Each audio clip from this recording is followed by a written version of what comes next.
Magandang hapon sa inyo lahat. Ito po si Herbert Curia, author, promoter ng Human Rights Promotion. Ang boses ng Human Rights Promotion sa malayang demokrasyang ito, kakibat ang ating pananalig sa ating banal na Panginoon Diyos, banal na Panginoon sa Kristo at gabay ng liwanag ng Santa Maria, mula sa isyong ating nakalap at pagbabantay sa mabuting pamamahala, patas na hustisya at karapatang pantao. Hinggil sa issue ng panukala ni Secretary Teodoro o boses ni Secretary Teodoro to strengthen NDRRMC and government coordinations and expertise in disaster and response and reduction, etc. etc. Instead of creating new one yan yung panukala o boses ni DND Secretary Teodoro na palaki siya na lamang yung NDRRMC doon sa pagharap sa mga disaster o disaster reduction at yung mga coordination ng mga ahensya na nagbubuo nito, at saka instead na gumawa pa ng department o opisina na siyang super body na hawak ng ating pagharap sa mga disasters. So yun. So nais isa boses ito ni DND Secretary Teodoro sa mamabatas na hindi dapat pang mag-create pa ng bagong ahensya para dito, kundi itong NDRRMC na ang super body dito at coordinations ng mga ahensya. So yun yung sign ng ating DND Secretary, as well as siya rin yung head ng NDRRMC. So ayon sa ating kalihim ng DND at NDRRMC at head ng NDRRMC ay ang pagkakaroon ng bagong ahensya ay matagal lamang ang proseso at yung ipopondo rito isang malaking usapin pa rin yan. So ngayon magkakaroon ng summit dito sa Pilipinas ang APMCDRR 2024 mula sa UN at iba't ibang bansa makikilahok dito. So pag-uusapan dito ang mga karanasan ng disasters ng mga bansa at pagharap dito. At dito ibabahagi ng ating OCD ang ating karanasan sa mga sakuna. Yan. So magkakaroon ng ngayon yung pagpupulong yung iba't ibang bansang mga kalahok mula UN. Tayo yung host, yung Pilipinas. So kaysa tayo dun sa body na siyang magtatalaka hinggil dun sa pagharap sa disaster response no reduction sa mga sakuna na nangyayari sa bawat mga bansa o sa buong mundo. So magtatalakay sila ron para mapagharap dito. So bali yan yung yan yung stand ng ating DND Secretary as well as head ng NDRRMC na strengthen na lamang yung NDRRMC instead of creating new one, at kanyang iladoon yung mga naging karanasan ng NDRRMC facing disasters at yung nagagawa ng coordination ng ating mga opisina. So ang Human Rights Promotions ay maring sumusuporta sa mabuting pamamahala, patas ng hustisya at karapatang pantao. Kasi siyang ito ng panukala ng DND Secretary Teodoro. Napada kasi ng NDRRMC at coordination dito ng mga ahensya at expertise nila upang harapin ang mga sakuna sa bansa, etc. etc. ay ang kanyang side at panukala para dito, yung boses niya sa ating pag-analisa at tingin ay dapat pag-aralan niyang mabuti ang kanyang side at side ng mamabatas sa proposal nitong pagkakaroon ng departamento ng pagharap sa sakuna hanggang sa pag-restore sa mga nasalanta. So siguro mag-ano pa rin siya, ang ating boses dito naman ng Human Rights Promotions dito sa ating kalihim Teodoro at saka sa lahat sa buong pamahalaan na at mamabatas siyempre na pag-isipang mabuti yung side ni pag-aralang mabuti yung side ni Secretary Teodoro at saka yung pinopropose na panukala na magtayo ng Department of Disaster Resilience. Ano rin ng UN yun eh. So ngayon ay yung Department of Disaster Resilience siya yung magiging head body para sa pangalahatan aside from NDR. So papanob lang ata doon yung NDRRMC. So ngayon ay pag-aralang mabuti both kung alin yung mas mahusay at mas mabuti na siyang haharap sa ating mga sakuna, which is not just yung Pilipinas ay humaharap sa ordinary 25 almost na bagyo taon-taon, kundi ito ay pinalalakas pa ng climate change. If our country or our government is believing that there is a climate change. So ngayon ay at nakikiisa tayo sa United Nations and international community. So ngayon ay we need to study our itong mga sakuna na ito na minamanage o hinaharap ng NDRRMC and with the new one. So para mas tingnan nila kung alin ang mas mahusay na haharap ito. At from the information dissemination to restoration ng mga sakuna. So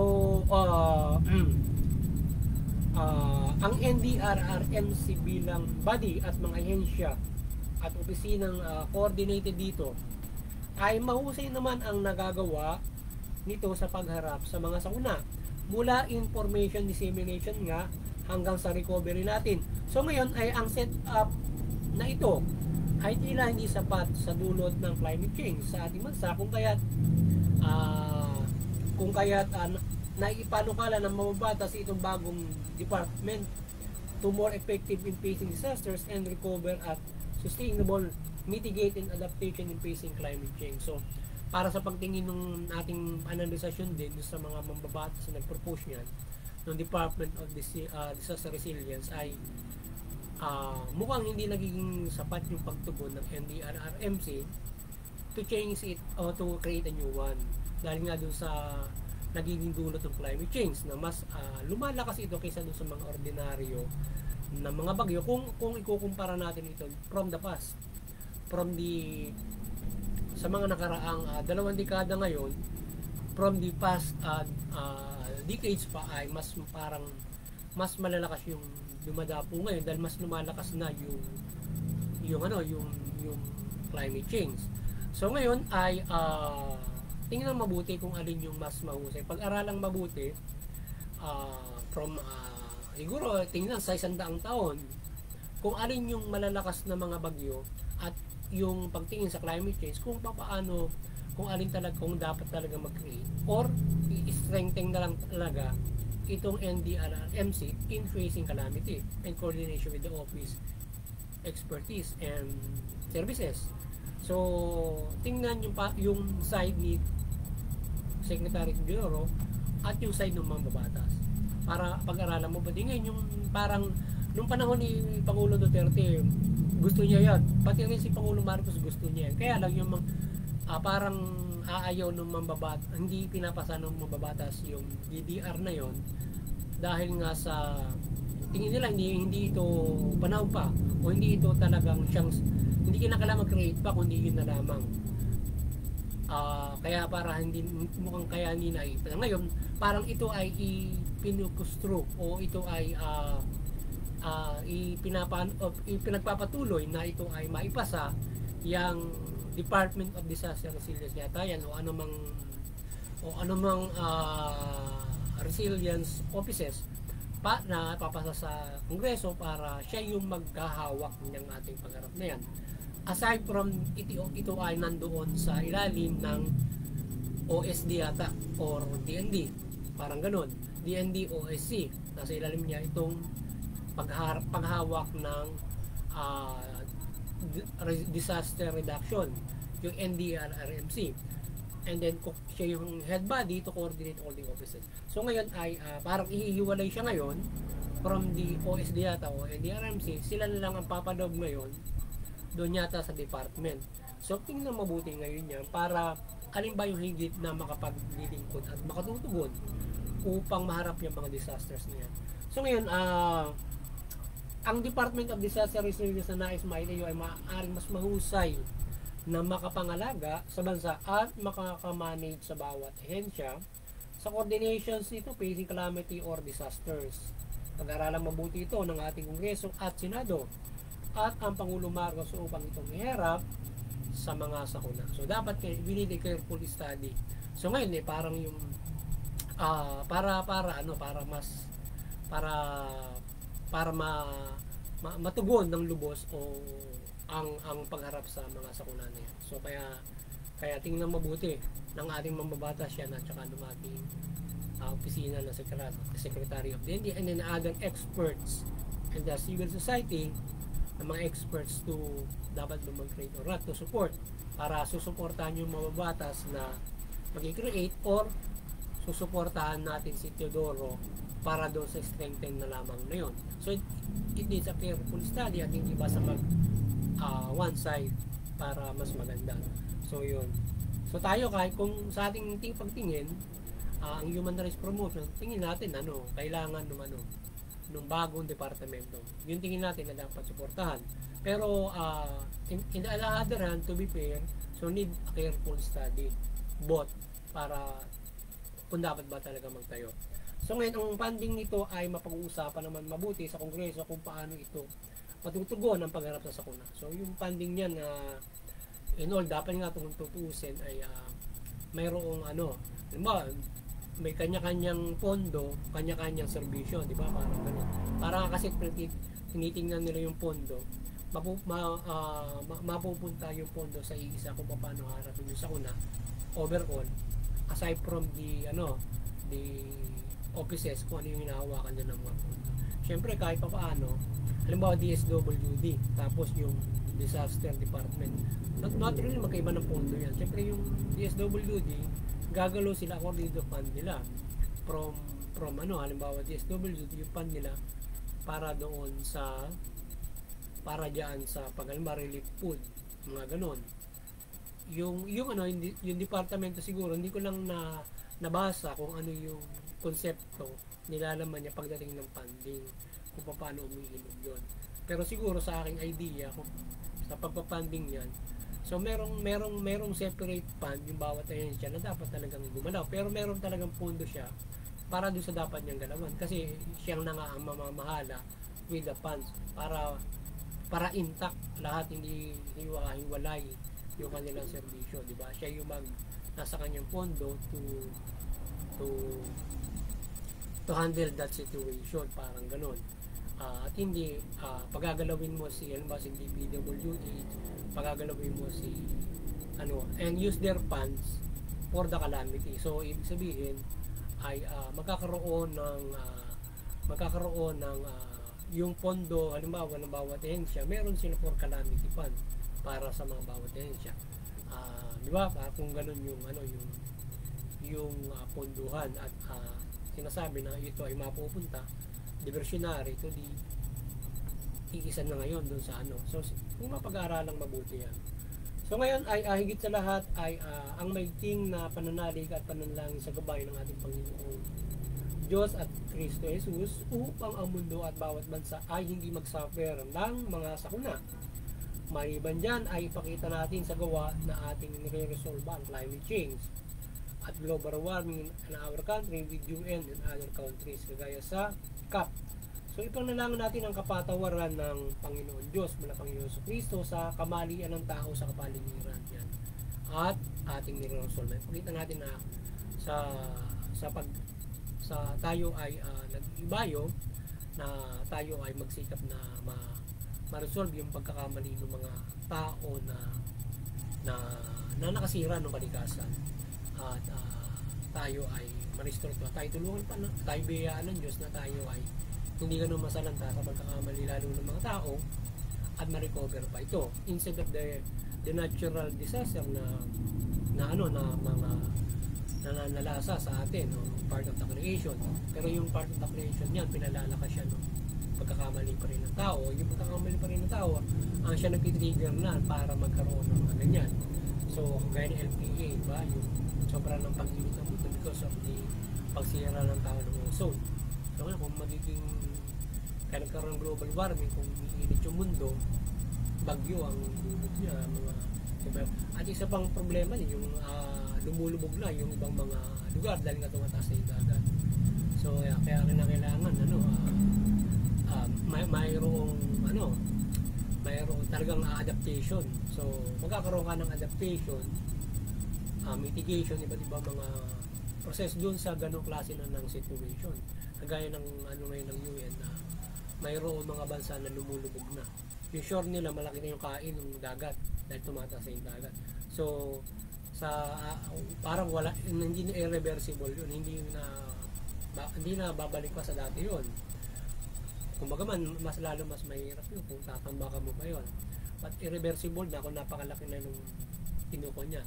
Aside from our ginagawa na tayo ay nagdadagdag ng mga patag para tabunan mo yung mga shore, di ba? Doon sa ating Manila Bay.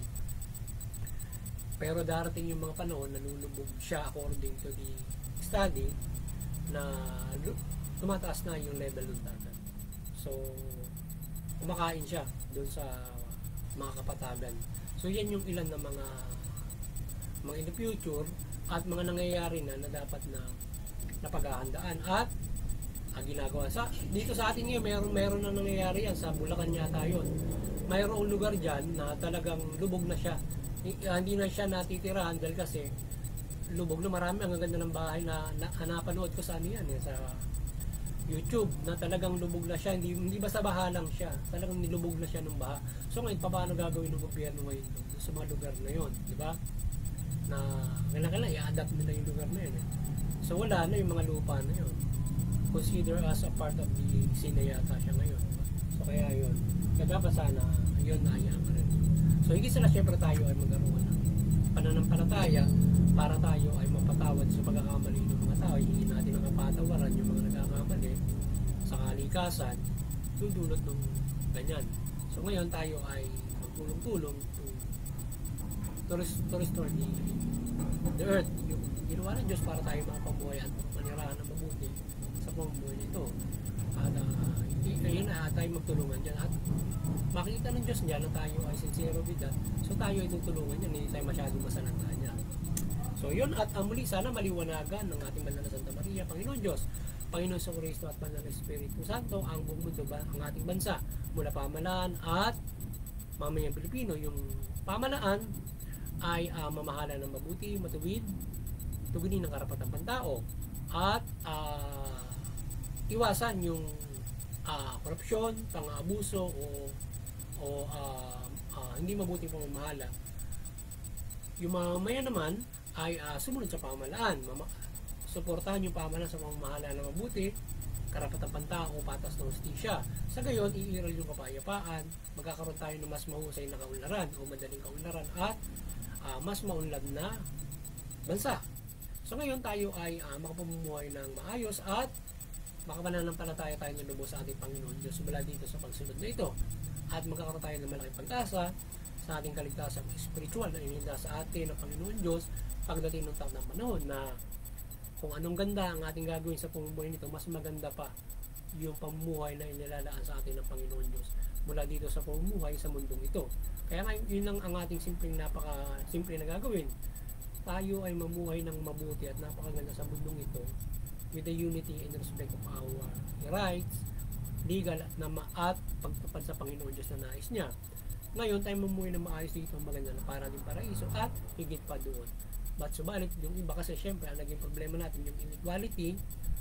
Some people, some other person ay gustong sila lamang yung nakinabang ng mundo na pinagkakaloob at piniyaya ng mga Panginoon Diyos at hindi natin ito pagsaluhan ng patas for everybody else. At magagawa lang natin mapagsaluhan ng patas ang mundong ito through the good system of government from the human rights, diba? So kung halimbawa mula sa karapatan, kung pare-parehas tayo may karapatan, so nasa-subdue natin yung earth na maganda. So ganun lang kasimple yun diba? If we have a good system, mapagsaluhan natin ang bansang ito fairly from the human rights. So yun.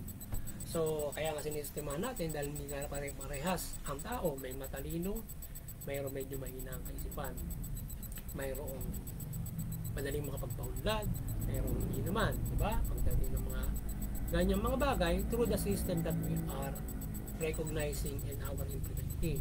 So kaya dapat ay pag-usayan natin ang ating demokrasyang sistema para tayo ay makapamumuhay ng fairly from the human rights. So yung magandang hapon sa inyo lahat at tayo ay gabayan ng ating banal na Santa Maria at Panginoon Diyos, Panginoon sa pagpalain tayo ng karapatan natin at mamuhay tayo mula rito at mapagpaunlad pa tayo ng lubos pa rito. Magandang hapon sa inyo lahat at ganda yun.